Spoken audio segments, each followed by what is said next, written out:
আপনি কি এনআইডি কার্ডের জটিলতায় ভুগছেন?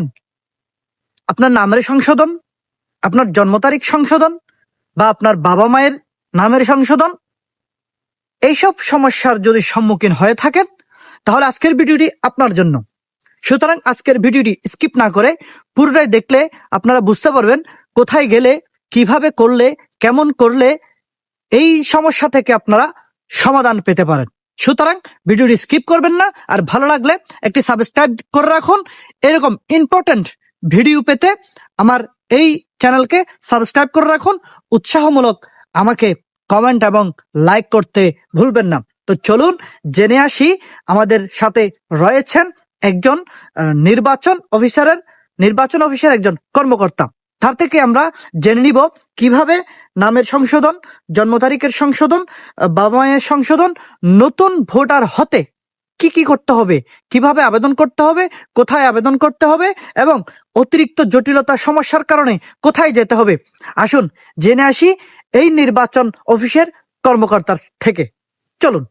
আমরা নতুন ভোটার নিবন্ধন সংক্রান্ত সেবা দিয়ে থাকি। সেই সাথে এনআইডি কার্ডের কিছু কারেকশনের বিষয় আছে, স্থানান্তর আবেদনের বিষয় আছে, সেই বিষয়গুলো আমরা সেবা দিয়ে থাকি।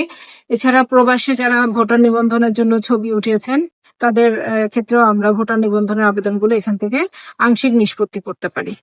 আচ্ছা, তো প্রথমে আমি নতুন ভোটারের বিষয়টা একটু ক্লিয়ার করি। আমাদের চট্টগ্রামের যে থানা এবং উপজেলাগুলো রয়েছে প্রত্যেকটাই আসলে বিশেষ এলাকার অন্তর্ভুক্ত।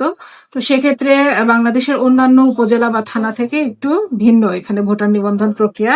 তো বোয়ালখালী উপজেলা এটাও বিশেষ এলাকার মধ্যে অন্তর্ভুক্ত। তো ভোটারের ক্ষেত্রে কমিশন থেকে একটু ক্যাটাগরি করে দেওয়া হয়েছে। সেক্ষেত্রে ক ক্যাটাগরি যারা ভোটার তাদের ক্ষেত্রে অনলাইন জন্ম সনদ, শিক্ষা সনদ, এসএসসি, পিতামাতার এনআইডি কার্ড, এগুলো হলে আমরা ভোটার নিবন্ধন করি এবং সেবাটা আমরা তাদেরকে ইনস্ট্যান্ট দেওয়ার চেষ্টা করি।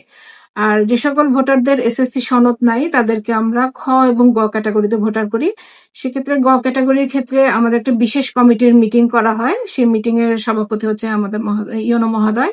ওনার সভাপতিত্বে বিভিন্ন ইউনিয়ন পরিষদের চেয়ারম্যান বৃন্দ, থানার ওসি মহোদয় আছেন। আমরা কমিটির মিটিং এ এই যে ফর্মগুলো জমা পড়ে আমাদের কাছে সেগুলো আমরা যাচাই বাছাই করি, করে আমরা অনুমোদনের পরে আমরা ভোটার নিবন্ধন করি। আর সংশোধন আবেদনের ক্ষেত্রে বলবো যে সংশোধন আবেদনের মাত্রা অনুযায়ী এটা নিষ্পত্তির জন্য বিভিন্ন দপ্তরে এটা কার্যক্রম বন্টন করা হয়। সেক্ষেত্রে ক ক্যাটাগরি এবং ক ওয়ান ক্যাটাগরির যে আবেদনগুলো রয়েছে সেগুলো উপজেলা নির্বাচন অফিস বোয়ালখালী থেকে নিষ্পত্তি করা হয়।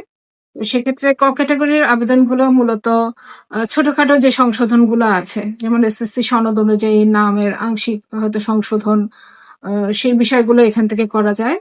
আর ক ওয়ান যে ক্যাটাগরিটা আছে সেখানে স্পেলিং মিস্টেক যেগুলা, সেই স্পেলিং মিস্টেক গুলো সংশোধন করা হয়। আর জন্মসাল সংশোধনের বিষয়টি এখন পুরোপুরি মহাপরিচালক এনআইডি মহোদয় উনি দেখেন। রিসেন্ট একটা পরিপত্র জারি হয়েছে যে বয়স সংশোধনের বিষয়টি এটা কেন্দ্রীয়ভাবে আমাদের হেড অফিস থেকে মহাপরিচালক মহোদয় উনি নিষ্পত্তি করবেন। আর একটু বড় সংশোধন যেটা পিতার নাম মাতার নাম পরিবর্তন আংশিকভাবে, সেক্ষেত্রে এটা সিনিয়র জেলা নির্বাচন কর্মকর্তা মহোদয়ের কাছে যায়। এছাড়াও ঠিকানা পরিবর্তনের যে বিষয়টা রয়েছে, উপজেলা এবং থানা যদি পরিবর্তন হয় সেটাও সিনিয়র জেলা নির্বাচন কর্মকর্তা মহোদয় নিষ্পত্তি করেন। এর থেকে আরেকটু বড় যে সংশোধনগুলো আছে, যে নিজের নাম সম্পূর্ণ পরিবর্তন বা পিতামাতার নাম সম্পূর্ণ পরিবর্তন, সেই আবেদনগুলো এবং অঞ্চল পরিবর্তন হবে এই ধরনের স্থায়ী ঠিকানা সংশোধন আবেদন, এগুলো আমাদের আঞ্চলিক নির্বাচন কর্মকর্তা মহোদয় নিষ্পত্তি করেন গ ক্যাটাগরির আবেদনগুলো। আর যেসব আবেদনগুলো খুব বেশি পরিবর্তন, আমূল পরিবর্তন যেটা বোঝায়, এবং জন্ম সালের যে পরিবর্তন, সেই আবেদনগুলো আমাদের যে মহাপরিচালক এনআইডি মহোদয় ওনার দপ্তর থেকে নিষ্পত্তি করা হয়। তো যেহেতু আবেদনের পরিমাণ অনেক বেশি এবং যেগুলো খ গ ঘ সেখানে আবেদনের নিষ্পত্তির জন্য একজন করে দায়িত্বপ্রাপ্ত কর্মকর্তা রয়েছেন, তো তাদের পক্ষে হয়তো একটু কষ্টকর হয়ে যায়, এই জন্য একটু সময় লাগে আবেদনগুলো নিষ্পত্তি হতে। আর ক এবং ক ওয়ান ক্যাটাগরি যেগুলো আছে এগুলো আমরা আমাদের কাছে বন্টন হয়ে আসলে আমরা নিষ্পত্তি করার চেষ্টা করি, আমরা পেন্ডিং রাখি না। আমরা মোটামুটি দ্রুত সময়ের মধ্যে যদি কাগজপত্র উপযুক্ত থাকে আমরা নিষ্পত্তি করে দেই। আর যে ক্ষেত্রে কাগজপত্র উপযুক্ত পাই না আমরা একটা সিদ্ধান্ত জানিয়ে দেই। আর যাদের কাগজপত্র কম আছে, যে দু একটা কাগজপত্র দিলে হয়ে যাবে, সেগুলো আমরা তাদেরকে অনলাইনে মেসেজ পাঠাই যে আপনারা এই কাগজপত্র সংযুক্ত করুন। ওনারা এটা সংযুক্ত করে দিলে আমরা সেগুলো নিষ্পত্তি করে ফেলি। এটা আবেদন করার পরে এটা সেন্ট্রালি জমা হয় আবেদনগুলা। তারপরে সেগুলো ক্যাটাগরিতে ভাগ করা হয়। তো এখানে চট্টগ্রাম অঞ্চলের যে ক্যাটাগরি বন্টনের দায়িত্বটা, এটা দায়িত্ব পালন করেন অতিরিক্ত আঞ্চলিক নির্বাচন কর্মকর্তা মহোদয়। তো ওনার কাছে চট্টগ্রাম যেহেতু একটা বড় একটা জেলা, এখানে আপনার 15টা উপজেলা এবং 6টি থানা রয়েছে। হিউজ পরিমাণ আবেদন পড়ে, সেক্ষেত্রে উনি হয়তো একটা শিডিউল মেনটেন করে উনি নিষ্পত্তি করেন। তো যারা প্রবাসী বা ইমার্জেন্সি দরকার, তো ওনাদেরকে আমরা অনেক সময় পরামর্শ দিই যে আপনি একটু যেয়ে যোগাযোগ করেন, তো আপনার যে সমস্যাটা উনি সমাধান করার জন্য দ্রুত পদক্ষেপ নেবেন। তো সেক্ষেত্রে আমরা একটু যোগাযোগ করার জন্য ওনাদেরকে পাঠাই জরুরি হলে। আর এগুলো অটো ক্যাটাগরি করে। যদি বেশি জরুরি হয় যে আমার ইমার্জেন্সি, আমি চলে যাব, সেক্ষেত্রে একটু যোগাযোগ করলে এটা হয়তো দ্রুত হয়ে যায়।